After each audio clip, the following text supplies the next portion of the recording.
नमस्कार, किसान समाचार में आपका स्वागत है। मैं हूं साइमा खान। सबसे पहले नजर हेडलाइंस पर। मत्स्य पालन पर WTO सम्मेलन अबू धाबी में संपन्न। भारत ने दोहराया अपना संकल्प, कहा कि मत्स्य पालन सब्सिडी पर किसी भी व्यापक समझौते में मछली पकड़ने वाले समुदाय के हितों और कल्याण का रखा जाना चाहिए ध्यान। किसानों से MSP पर गेहूं खरीद की तैयारी शुरू। राजस्थान में 2024-25 के लिए 10 मार्च से 30 जून 2024 तक किया जाएगा गेहूं खरीद का काम। राजस्थान सरकार इस वर्ष किसानों को गेहूं खरीद पर दे रही है बोनस। इच्छुक किसान 25 जून 2024 तक पंजीयन कराकर बेच सकते हैं गेहूं। बिहार सरकार किसानों को गर्मी में फसलों की खेती के लिए अनुदान पर बीज करा रही है उपलब्ध। फसलों में मूंग, उड़द, मूंगफली, तिल, जूट, सूरजमुखी एवं संकर मक्का है शामिल। किसानों को NFSM योजना के अंतर्गत लागत मूल्य का 80% तक अनुदान।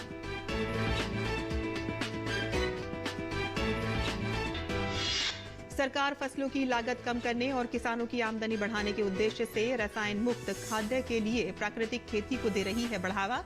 राजनांदगांव में किसानों को प्राकृतिक खेती, प्राकृतिक दवाएं और राख युक्त सफूर खाद बनाने के लिए दिया गया प्रशिक्षण। और अब समाचार विस्तार से। गेहूं की कटाई का समय नजदीक आ रहा है, जिसको देखते हुए सरकार द्वारा किसानों से न्यूनतम समर्थन मूल्य MSP पर गेहूं खरीद के लिए तैयारी शुरू कर दी गई है। और इसी कड़ी में राजस्थान सरकार द्वारा राज्य में किसानों से MSP पर गेहूं खरीदने के लिए किसानों की पंजीयन प्रक्रिया भी शुरू कर दी गई है। राजस्थान सरकार इस वर्ष किसानों को गेहूं खरीद पर बोनस भी देने जा रही है।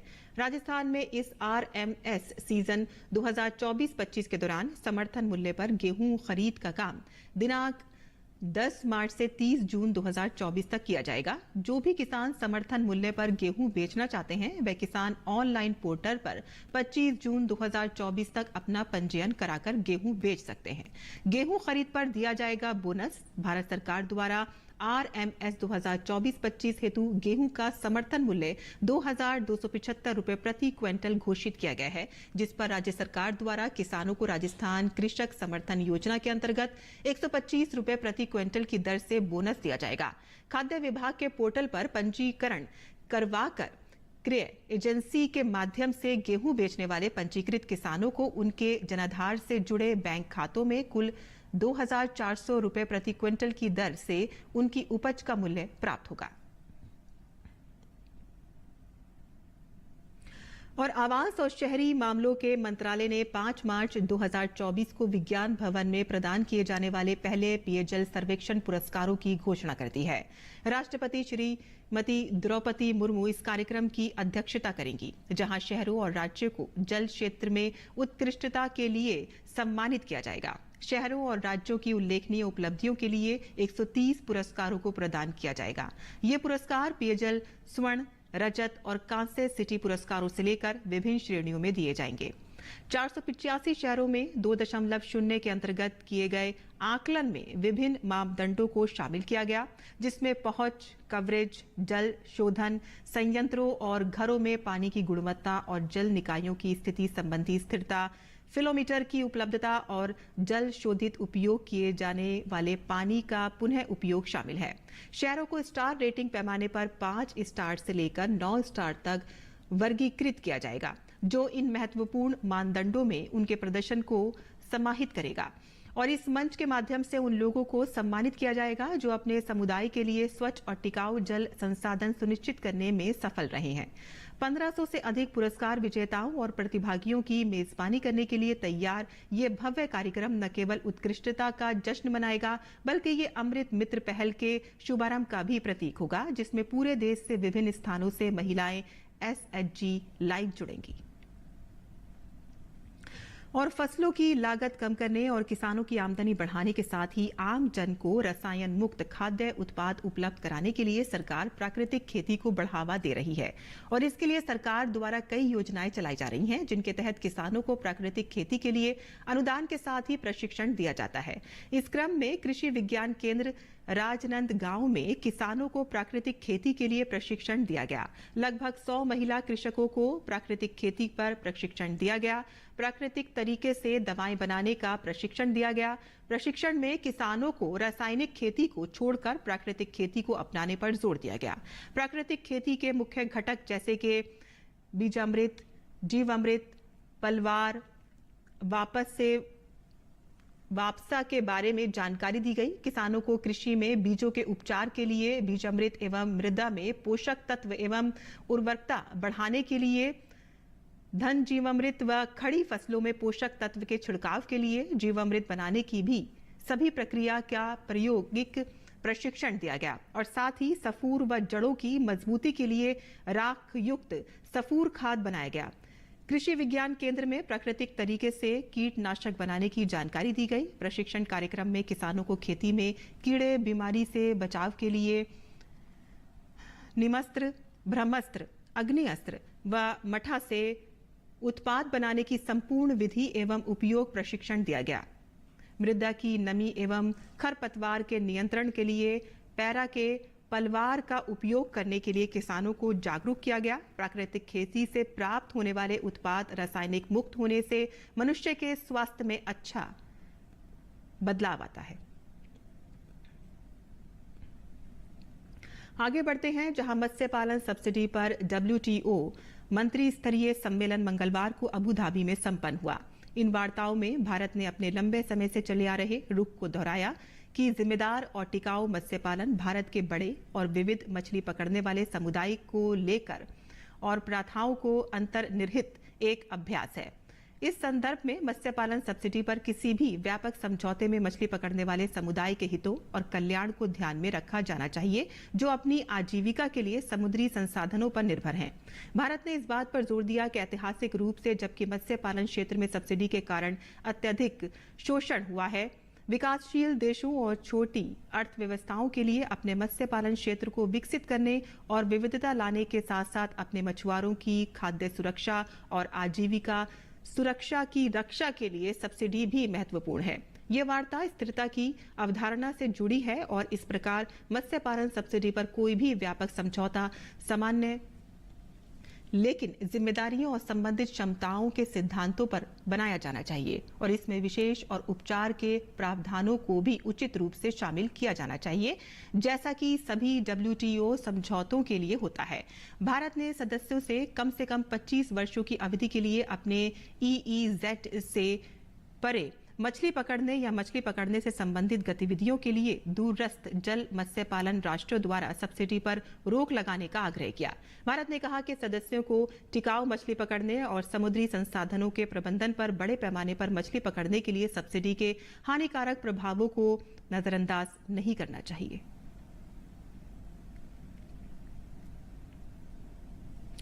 और खेती में अच्छे बीजों का होना बहुत जरूरी है, जिसको देखते हुए सरकार किसानों को विभिन्न फसलों के बीज अनुदान पर उपलब्ध कराती है ताकि किसान फसलों की अच्छी पैदावार प्राप्त कर सकें।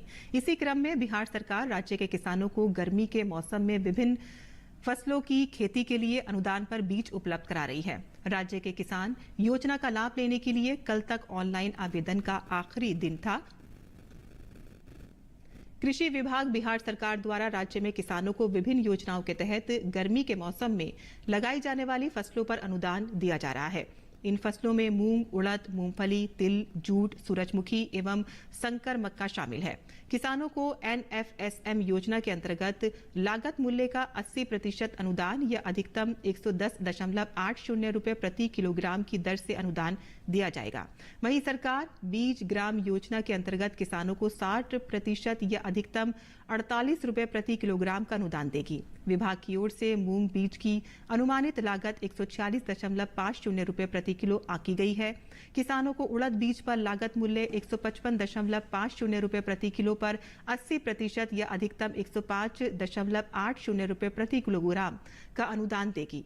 वहीं मूंगफली की फसल पर सरकार किसानों को लागत मूल्य 129.50 पर 80% अनुदान या अधिकतम 103.60 रुपए प्रति किलोग्राम का अनुदान देगी और इसके अलावा सरकार किसानों राष्ट्रीय खाद्य सुरक्षा मिशन NFSM योजना के अंतर्गत तिल के प्रमाणिक बीज पर भी किसानों को अनुदान देगी। किसानों को जूट बीज की लागत मूल्य 145.50 रुपए प्रति किलोग्राम पर 50% या अधिकतम 72 रुपए प्रति किलोग्राम की दर से अनुदान दिया जाएगा। वहीं सूरजमुखी के बीज पर किसानों को लागत मूल्य का 649.40 रुपए पर 80% या अधिकतम 519.52 रुपए प्रति किलोग्राम का अनुदान दिया जाएगा। और इसके अलावा किसानों को संकर मक्का के बीज पर लागत मूल्य 137.50 रुपए प्रति किलोग्राम पर 50% या अधिकतम राशि 68.75 रुपए प्रति किलो की दर से अनुदान दिया जाएगा।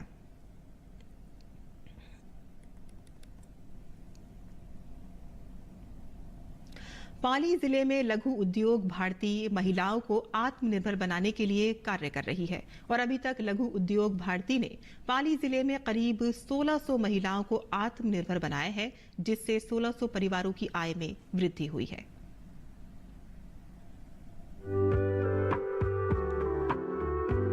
देश में लघु और मध्यम उद्योग का सबसे बड़ा संगम लघु उद्योग भारती देश में महिलाओं को बढ़ावा देने का काम कर रहा है। लघु उद्योग भारती पाली में महिलाओं के लिए वरदान साबित हो रही है। महिलाओं को यहाँ प्रशिक्षण देकर आत्मनिर्भर बनाया जा रहा है। लघु उद्योग भारती की ओर से पाली जिले में महिलाओं को सिलाई मशीन का प्रशिक्षण दिया जा रहा है। प्रशिक्षण पूरा होने के बाद मासिक किस्तों में सिलाई मशीन भी उपलब्ध करवाई जा रही है, जिससे महिलाएं आत्मनिर्भर बन सके। सिलाई का प्रशिक्षण हमने जब प्रारंभ किया था तो अभी तक 1000 से ज्यादा महिलाओं को सिलाई का प्रशिक्षण हम दे चुके हैं। फिर इसमें ऐसी भी महिलाएं थी जो कारखाने में जाकर काम नहीं कर सकती है और उनको घर पे सिलाई मशीन की आवश्यकता थी। तो यहाँ ज्ञानचंद जी पार्क के सहयोग से 1600 महिलाओं को अभी तक हम घर पर किस्तों पर ये मशीन उपलब्ध करवा चुके हैं। लघु उद्योग भारती के इस प्रशिक्षण से करीब 1600 महिलाएं आत्मनिर्भर बनी हैं, जिनसे उनके परिवारों की मासिक आय में वृद्धि हुई है। आज महिलाएं घर बैठकर समूह बनाकर कार्य कर रही हैं। लघु उद्योग भारती के इस कार्य से महिलाएं न केवल आत्मनिर्भर बनी हैं, बल्कि उनमें आत्मविश्वास भी जगा है। आज सभी महिलाएं खुश हैं। उनका कहना है लघु उद्योग भारती के कारण वे आत्मनिर्भर बनकर अपने परिवार की मासिक आय में वृद्धि ला रही हैं। हमें लघु उद्योग भारती की तरफ से सिलाई सिखाई जा रही है। इससे हम आत्मनिर्भर बनेंगे और मैं पढ़ाई भी करती हूँ, साथ में सिलाई भी सीख रही हूँ। हमें निःशुल्क सिलाई सिखाई जा रही है। मैं अपना घर भी संभालती हूँ, पढ़ाई भी करती हूँ, यहाँ पे आके अपना टाइम देती हूँ और सिलाई भी सीखती हूँ। हमें जो प्रशिक्षण मिला है उनसे हमें सिलाई मशीन मिली है, तो हम अपने पैरों पर खड़े हैं। लघु उद्योग भारती की ओर से उपलब्ध करवाई जा रही सिलाई मशीन महिलाएं एक समूह बनाकर सिलाई का कार्य करती हैं। लाभार्थी महिलाएं घर बैठे सिलाई कार्य कर आत्मनिर्भर बन रही हैं। पाली में अब तक लघु उद्योग भारती की ओर से 1000 से अधिक महिलाओं को सिलाई मशीन का प्रशिक्षण दिया जा चुका है। वहीं करीब 1600 सिलाई मशीन मासिक किस्तों पर महिलाओं को उपलब्ध करवाई गई है। हमें यहाँ से सिलाई मशीन मिलेगी और हम उससे व्यवसाय करेंगे और साथ में मैं पढ़ाई भी करती हूँ। जो सिलाई मशीन भी मिली है उसकी वजह से मैं आज घर पे बैठ के रोजगार कर रही हूँ और अपने पैरों पे खड़ी हूँ। मुझे सिलाई प्रशिक्षण का प्रशिक्षण मिला है, तो मैं अपने पैरों पर अभी खड़ी हूँ। देश भर में लघु, मध्यम और सूक्ष्म उद्योगों को बढ़ावा देने की दिशा में लघु उद्योग भारती एक महत्वपूर्ण कार्य कर रही है। इसके माध्यम से देश और प्रदेश में सूक्ष्म, लघु और मध्यम उद्योगों को बढ़ावा देने, उनके संवर्धन, उनके संरक्षण की दिशा में लगातार काम हो रहा है। लघु उद्योग भारती सबसे बड़ा संगठन है, जिसके माध्यम से देश भर की लगभग 50,000 MSME यूनिट जुड़ी हुई हैं। राजस्थान की अगर बात करें तो यहाँ भी 10,000 से ज़्यादा MSME यूनिट लघु उद्योग भारती से जुड़ी हुई है। मुरारी गुप्ता, दूरदर्शन समाचार। और किसान समाचार में अब बात करते हैं मंडी भाव की, और आइए देख लेते हैं देश भर की मंडियों का भाव। ज्यादातर मंडियों में मंगलवार को मसूर का कारोबार नरमी के साथ हुआ, जबकि कुछ मंडियों में इस दौरान भाव में बढ़त देखने को मिली। एग मार्केट के मुताबिक उत्तर प्रदेश की आजमगढ़ मंडी में मसूर के सौदे सुस्ती के साथ हुए।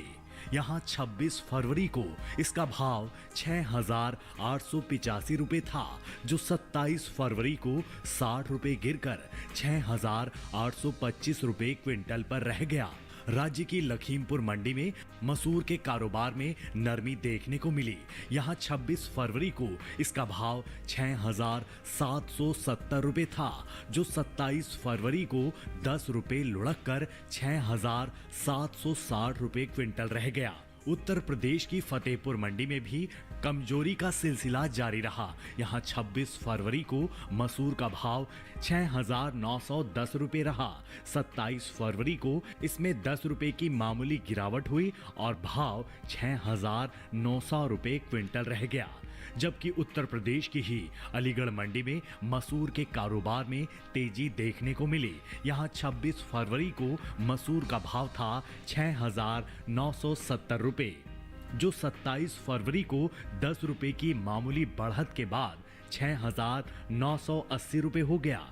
दूसरी ओर घरेलू स्तर पर इस साल मसूर की रिकॉर्ड पैदावार हो सकती है। कृषि मंत्रालय की ओर से जारी तीसरे अग्रिम अनुमान के मुताबिक साल 2022-23 के दौरान मसूर की उपज 15,80,000 टन रहेगी, जबकि साल 2021-22 में ये आंकड़ा 12,69,000 टन था। यानी इस बार मसूर की उपज में 3,11,000 टन की बढ़ोतरी का अनुमान है।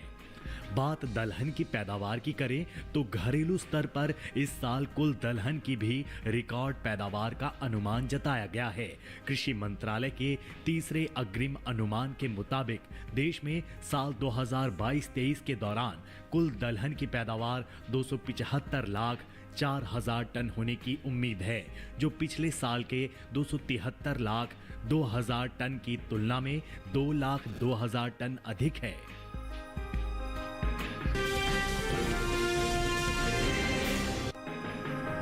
कृषि उपज मंडियों में लहसुन की आवक सामान्य बनी हुई है। मंगलवार को ज्यादातर मंडियों में लहसुन का कारोबार तेजी के साथ हुआ, जबकि कुछ मंडियों में इस दौरान लहसुन के भाव स्थिर रहे।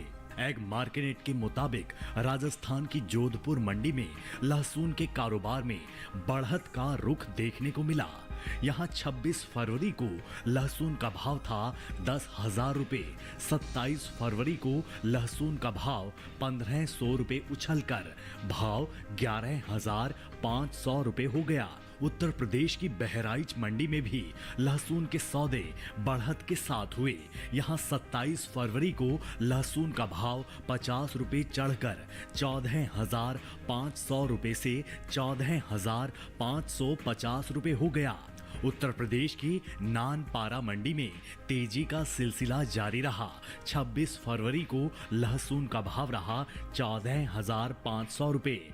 27 फरवरी को इसमें 50 रुपए की तेजी आई और भाव 14,550 रुपए क्विंटल पर जा पहुंचा। वहीं राजस्थान की सूरतगढ़ मंडी में इस दौरान लहसुन के भाव स्थिर रहे। यहां दोनों दिन यानी 26 और 27 फरवरी को लहसुन का भाव 16,000 रुपए पर बरकरार रहा। इस साल घरेलू स्तर पर लहसुन की उपज में कमी देखने को मिल सकती है। भारतीय मसाला बोर्ड के मुताबिक लहसुन की पैदावार साल 2022-23 के दौरान 33,68,821 टन होने का अनुमान जताया गया है, जबकि बीते साल इस दौरान लहसुन की उपज 35,23,436 टन रही थी। यानी इस साल घरेलू स्तर पर लहसुन की पैदावार बीते साल से करीब 1,54,000 टन कम होने की उम्मीद है, जिसका असर लहसुन के बाजार भाव पर पड़ सकता है।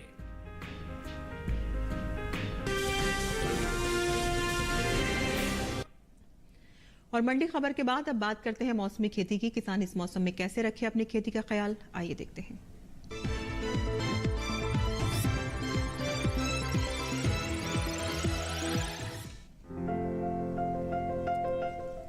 गुजरात के किसान इस समय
बुआई के लिए खेत तैयार करें।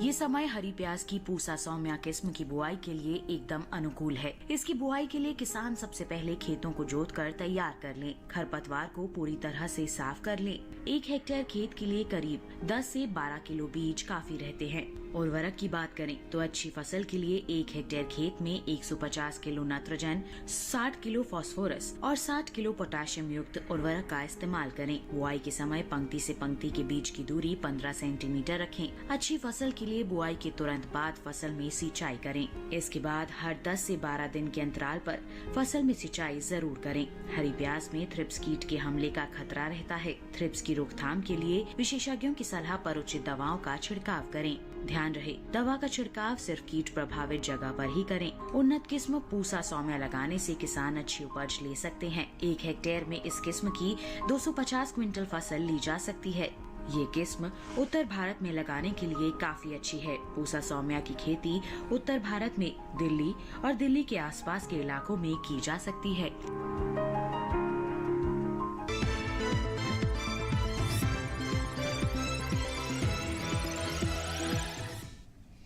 और खेती किसानी से जुड़ी खबरों के बाद आइए अब नजर डाल लेते हैं कुछ और खबरों पर। खास खबर में प्रधानमंत्री ने तमिलनाडु में कई विकास परियोजनाओं का लोकार्पण व शिलान्यास किया। उन्होंने करीब 17,300 करोड़ रुपए से अधिक लागत की कई बुनियादी ढांचा परियोजनाओं का शुभारंभ किया।